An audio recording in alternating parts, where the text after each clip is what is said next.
Hello दोस्तों, स्वागत करता हूं आपके YouTube channel current GK with revision. आज है 31 मार्च और बात करते हैं आज के मोस्ट इम्पॉर्टेंट क्वेश्चंस की। सबसे पहले बात करते हैं फर्स्ट क्वेश्चन के बारे में। 66वें या फिर 66वें वार्षिक फिल्म फेयर पुरस्कारों में सर्वश्रेष्ठ अभिनेत्री का जो पुरस्कार है वो किसके द्वारा जीता गया? इसका राइट आंसर होगा तापसी पन्नू के द्वारा ये जो अवार्ड है वो जीता गया है। इनको ये जो अवार्ड है उनकी मूवी थी थप्पड़, उसके लिए बेस्ट अभिनेत्री का अवार्ड मिला है। अब यदि अपने बात करते हैं कि जो बेस्ट एक्टर का अवार्ड मिला वो इरफान जो खान हैं उनको मिला है, और इरफान खान को उनकी मूवी अंग्रेजी मीडियम के लिए ये पुरस्कार मिला है। और इसके साथ यदि अपने बात करते हैं जो बेस्ट मूवी है वो जो है छपाक मूवी को मिला है। अब अपने बात करते हैं जो बाकी के ऑप्शंस हैं उनकी, जैसे कि कंगना रनौत की बात करते हैं तो कंगना रनौत को 67वें नंबर का जो राष्ट्रीय फिल्म पुरस्कार था उसके अंदर बेस्ट एक्ट्रेसेस या बेस्ट अभिनेत्री के लिए अवार्ड मिला उनकी मूवी मर्णिका एक झांसी की रानी के लिए। फिर बात करते हैं दीपिका पादुकोण की, उनको जो है दादा साहब फाल्के इंटरनेशनल पुरस्कार था जिसके अंदर उनकी छपाक मूवी के लिए इनको बेस्ट एक्ट्रेसेस के लिए अवार्ड मिला था। अब बात करते हैं प्रियंका चोपड़ा। प्रियंका चोपड़ा के द्वारा अभी हाल ही में कुछ समय पहले एक पुस्तक लिखी गई थी अनफिनिश्ड ए मेमोरी नाम से। अब बात करते हैं अपने नेक्स्ट क्वेश्चन के बारे में। Which state to celebrate statehood day on 13 March, या फिर बात करें कि किस राज्य ने 30 मार्च को अपना राज्य दिवस मनाया। इसका जो राइट आंसर होगा राजस्थान के द्वारा पर्टिकुलर ये 30 मार्च को स्थापना दिवस मनाया जाता है। 13 मार्च 1949 को राजस्थान राज्य की जो स्थापना हुई थी। फिर बात करते हैं जो भारत जब आज़ाद हुआ था उसके बाद जब एकीकरण किया जा रहा था उस समय राजस्थान की घोषणा की गई थी। राजस्थान को इससे पहले राजपूताना के नाम से जाना जाता था। फिर बात करते हैं जो बाकी के ऑप्शन दिए गए हैं उनकी, जैसे बिहार की बात करते हैं तो बिहार का जो स्थापना दिवस होता है वो 22 मार्च को मनाया जाता है। और 22 जो मार्च होता है उसको कौन सा दिवस और मनाया जाता है उसका आंसर आप लोग मुझे कमेंट्स के अंदर बताएंगे। और जो भी पर्सन मुझे इसका आंसर कमेंट्स में बताएगा उसका नाम विद फोटो नेक्स्ट वीडियो के अंदर पब्लिश किया जाएगा। फिर बात करते हैं आंध्र प्रदेश राज्य की। भाषा के आधार पर सबसे पहले अलग राज्य जो बनाया गया था वो आंध्र प्रदेश को बनाया था, जो कि 1953 के अंदर इसको बनाया गया था। फिर बात करते हैं गुजरात राज्य के बारे में। गुजरात और महाराष्ट्र राज्य दोनों को अलग होकर ये राज्य बना था, और 1 मई 1960 को ये जो राज्य का इसको दर्जा मिला था। फिर अपनों ने यहाँ पर बात की है राजस्थान राज्य के बारे में। बात करते हैं राजस्थान के बारे में। यहाँ पर आपको इंडिया का मैप शो किया गया है, और ये वाला जो पोर्शन आपको दिखाया गया है राजस्थान का शो किया गया है। अब यदि अपने बात करते हैं राजस्थान के साथ इंडिया के डिफरेंट स्टेट है, जैसे कि पंजाब हुआ, हरियाणा हुआ, उत्तर प्रदेश हुआ, मध्य प्रदेश हुआ और गुजरात हुआ। ये टोटल 5 स्टेट्स है जो कि राजस्थान के साथ इनकी बाउंड्री टच होती है। और इंटरनेशनल यदि बाउंड्री की बात करते हैं तो पाकिस्तान के साथ इसकी बाउंड्री टच होती है। और पूरे भारत के जितने भी राज्य हैं उन सब में सबसे ज़्यादा जो इंटरनेशनल बाउंड्री टच होती है पाकिस्तान कंट्री की, वो राजस्थान से ही टच होती है। फिर बात करते हैं अपने राजस्थान के बारे में। यहाँ की जो कैपिटल है वो जयपुर है। यहाँ के जो चीफ मिनिस्टर अशोक गहलोत जी हैं, यहाँ के गवर्नर कलराज मिश्रा जी है। फॉर्मेशन जो हुआ था 10 मार्च 1949 को हुआ था। यहाँ के जो डांस है घूमर डांस और कालबेलिया डांस, ये काफ़ी फेमस डांस है और एग्ज़ाम में बहुत बार पूछे भी जाते हैं। फिर बात करते हैं यहाँ की जो हाईएस्ट पीक है वो गुरु शिखर है, जिसकी जो हाइट है वो अराउंड 1721 मीटर की है। फिर बात करते हैं नेशनल पार्क की। सरिस्का नेशनल पार्क हुआ, रणथंभौर नेशनल पार्क हुआ, केवलादेव नेशनल पार्क हुआ, डेजर्ट जो पार्क है वो हुआ मुकंदरा हिल्स नेशनल पार्क यहाँ पर प्रेजेंट है। फिर यदि अपने बात करते हैं विधानसभा की 200 सीट्स है, लोकसभा की 25 और राज्यसभा की यहाँ पर 10 सीट्स प्रेजेंट है। अब यदि अपने बात करते हैं इसको करंट न्यूज़ ऑफ राजस्थान के बारे में, सो अभी यहाँ पर यहाँ के जो मुख्यमंत्री है अशोक गहलोत जी, उनके द्वारा घोषणा की गई थी कि मई मंथ के अंदर जो यूनिवर्सल हेल्थ सिस्टम होता है उसके तहत मुख्यमंत्री चिरंजीवी जो योजना है वो स्टार्ट की जाएगी। भारत का पहला जो अंगदान केंद्र है वो भी यहीं पर ओपन हुआ था। Automated bank note processing centre है वो जयपुर जो है वहाँ पर एक ओपन किया गया है। वन स्टॉप वन शॉप जो योजना है वो यहाँ पर स्टार्ट की गई। स्माइल लर्निंग प्लेटफॉर्म जो है यहाँ पर स्टार्ट किया गया। राजकोप सिटीजन ऐप जो है वो यहाँ पर लॉन्च किया गया। प्योर फॉर श्योर स्कीम है वो भी यहीं पर लॉन्च की गई थी। ऑपरेशन डे जो डेजर्ट है वो भी यहीं पर स्टार्ट किया गया। बायोफुल नीति जो है वो यहाँ पर लागू की गई है। विश्व का तीसरा बड़ा जो क्रिकेट स्टेडियम है वो भी यहीं पर बनाया जा रहा है। राज कौशल स्कीम यहाँ पर स्टार्ट की गई। इंदिरा रसोई जो योजना है वो अगस्त 2020 के अंदर यहाँ पर स्टार्ट की गई थी। और इसी के तहत जो राजस्थान की कैपिटल जयपुर के अंदर राजस्थान पत्रिका गेट जो है उसका उद्घाटन नरेंद्र मोदी जी के द्वारा किया गया था। अब बात करते हैं अपने नेक्स्ट क्वेश्चन के बारे में। उस विशाल कंटेनर या फिर जहाज का नाम क्या है जिसने स्वेज नहर का रास्ता रोक लिया था और जो वहाँ का जो आवागमन हो रहा था वो पूरी तरह से बाधित हो गया और अब इस जो रास्ता है उसको साफ कर दिया गया है, मतलब इस कंटेनर को वहाँ से हटा दिया गया। सो इस कंटेनर का जो नाम है वो एवरग्रीन कंटेनर है। अब यदि अपने बात करते हैं बाकी के जो ऑप्शंस हैं उनके बारे में, सो पहले बात करते हैं स्टैड शिप से। ये कोई शिप नहीं है, ये बेसिकली पूरे विश्व के अंदर किसी भी शिप के लिए जो टनल बनाया जा रहा है वो नॉर्वे कंट्री के अंदर बनाया जा रहा है और उस टनल का जो नाम है वो स्टैड शिप टनल रखा गया है। अब बात करते हैं जो रिमेनिंग ऑप्शंस हैं उनकी, जैसे HMM एल्गेशियर्स की बात करते हैं तो ये पूरी दुनिया के अंदर सबसे बड़ा जो कंटेनर है जिसकी लेंथ जो है अराउंड 399 मीटर के अराउंड है। अपने कह सकते हैं कि 400 मीटर तक का ये लंबा कंटेनर है और उसी की जो सिस्टर कहा जाता है वो HMM ओस्लो को कहा जाता है।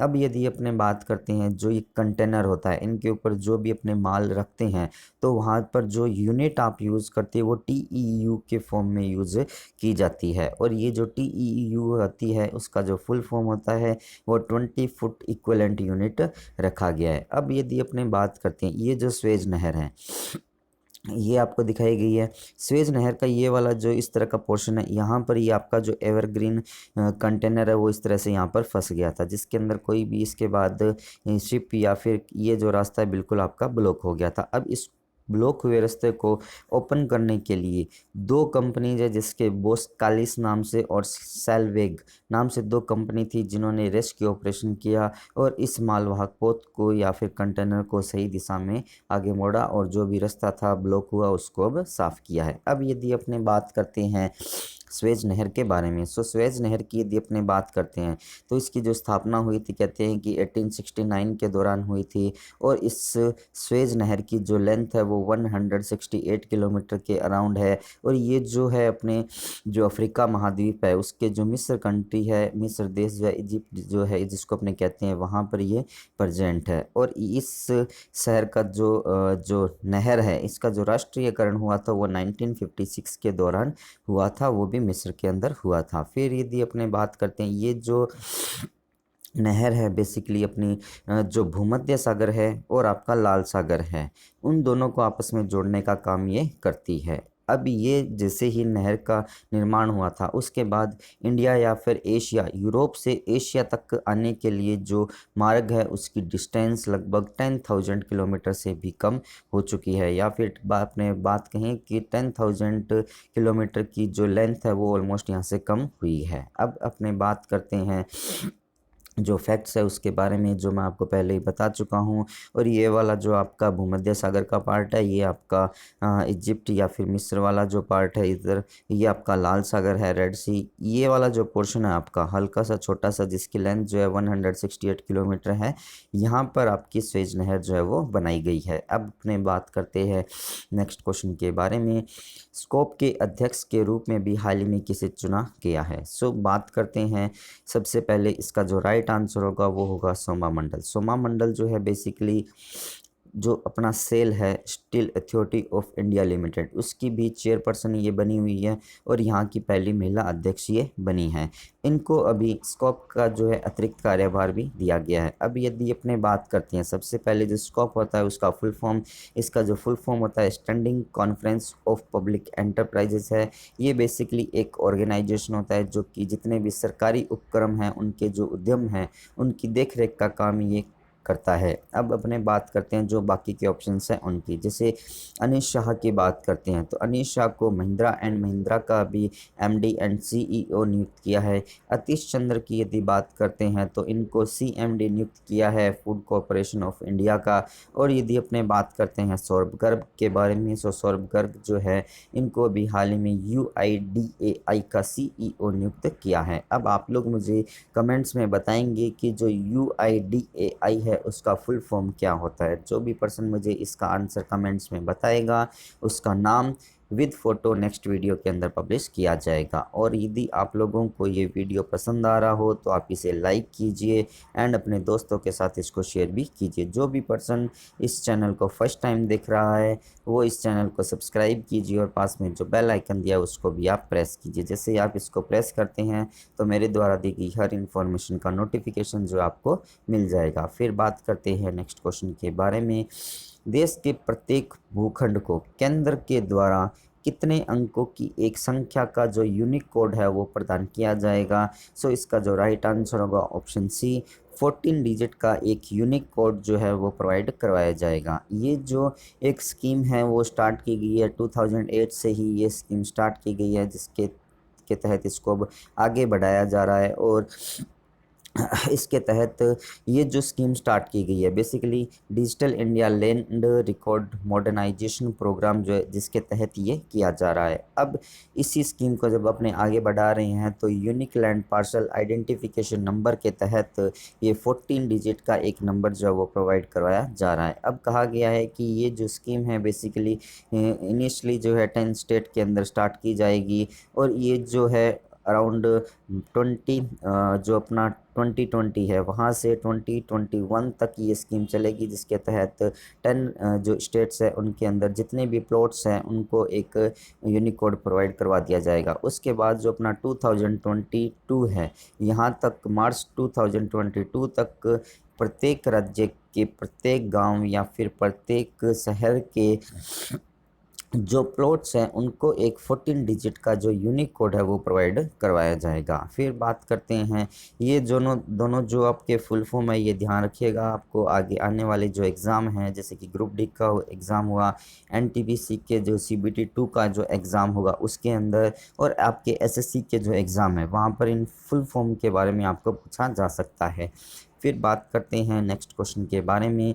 सो ICC men's cricket world cup super league standing जो है वो स्टार्ट हुई थी, जिसके अंदर भारत का स्थान जो है प्रेजेंट टाइम में कौन सा है? सो इसका जो राइट आंसर होगा ऑप्शन डी होगा। भारत जो है अभी इसके अंदर 7th पोजीशन पे बना हुआ है। ये जो लीग है अपने बात कर रहे हैं ये जो स्टार्ट हुई थी इंग्लैंड और नीदरलैंड के बीच में एक मैच हुआ था जुलाई 30 2020 के अंदर। उसी से पर्टिकुलर उस समय से ये जो लीग है वो स्टार्ट हुई थी और जिसके अंदर बताया गया था तक आईसीसी वर्ल्ड कप जो 2023 होगा उसके अंदर टॉप की जो 8 टीम्स होगी वो डायरेक्टली इसके अंदर क्वालिफाई कर जाएगी और बाकी की जो टीमें हैं उनको क्वालिफाई मैच वहाँ पर खेलने होंगे। अब यदि अपने बात कहते हैं कि जो टॉप 8 कंट्रीज़ है जो आपको यहाँ पर बताई गई है जो कि डायरेक्टली 2023 का जो मेंस वर्ल्ड कप इंडिया के अंदर होगा उसका आयोजन जो यहाँ पर होगा उसके अंदर ये पार्टिसिपेट करेंगी या फिर वहाँ पर उसके लिए डायरेक्टली क्वालिफाई कर चुकी है। फिर बाकी के जो 4 टीमें हैं, जिससे कि ये जो वर्ल्ड कप होगा उसके अंदर टोटल 12 टीम्स होगी और ये जो 4 टीम्स रिमेनिंग है ये वहाँ पर क्वालिफाई मैच खेलेगी। फिर बात करते हैं अपने यहाँ पर आईसीसी के बारे में। सो इंटरनेशनल क्रिकेट काउंसिल इसकी फुल फॉर्म होती है, हेडक्वार्टर दुबई के अंदर प्रेजेंट है। जो यहाँ के प्रेसिडेंट है वो गार्गले बने हुए हैं जो कि न्यूजीलैंड के हैं। और 2022 के अंदर जो है मैं जो वुमेंस का वर्ल्ड कप होगा वो न्यूजीलैंड के अंदर इसका आयोजन किया जाएगा।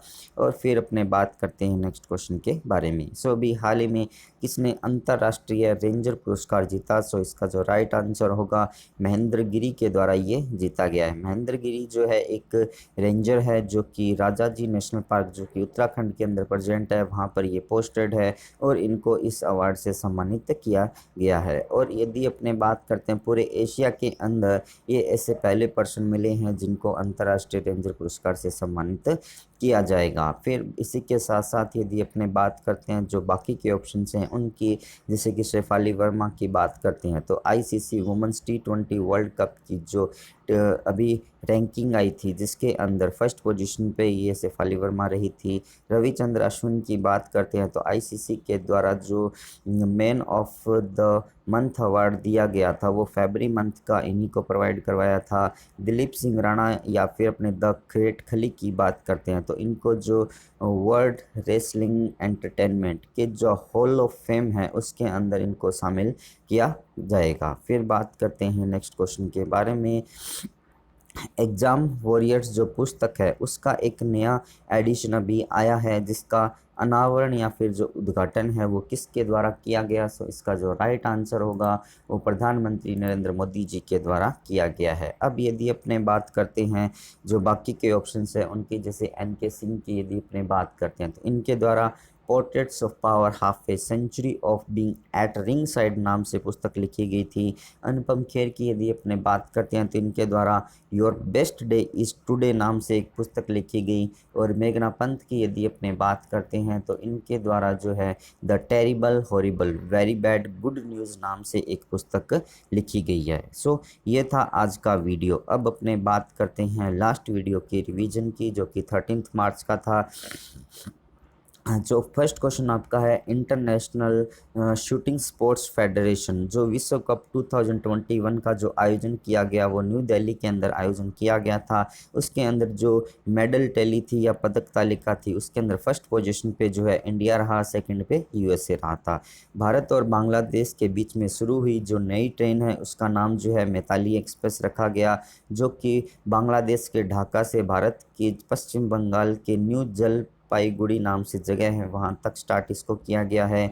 और WHO और फीफा के द्वारा लगभग 28 फॉर्मर प्लेयर्स और प्रेजेंट टाइम के जो फुटबॉलर हैं उनको चुना गया है, जिसके अंदर जो है भारतीय फुटबॉलर सुनील छेत्री को भी चयन किया गया है। इनका मुख्य उद्देश्य कोविड-19 के खिलाफ एक अभियान स्टार्ट करना है जिससे उनको कोविड-19 की जो है उसके बारे में बताया जा सके। फिर बात करते हैं इंटरनेशनल फिल्म टूरिज्म कॉन्क्लेव जो टूरिज्म इम्पैक्ट अवार्ड है 2020 का, वो किसको प्रोवाइड करवाया गया? सो जोया अख्तर को ये प्रोवाइड करवाया गया है। फिर बात करते हैं housing development finance corporation bank जो है वो स्मॉल मीडियम एंटरप्राइजेज के लिए सबसे अच्छा बैंक अभी बना है। फिर बात करते हैं ब्रह्म कुमारी जो एक संस्थान है उसके प्रमुख का नाम क्या है जिनका भी हाल ही में निधन हो गया? सो राजयोगिनी दादी जानकी जो है उनका भी निधन हो गया। और इनके निधन होने के बाद अब उनके जो आगे के वंशज है, अपनी बात कहें जो दादी हरदयाई है उनको यहाँ का प्रमुख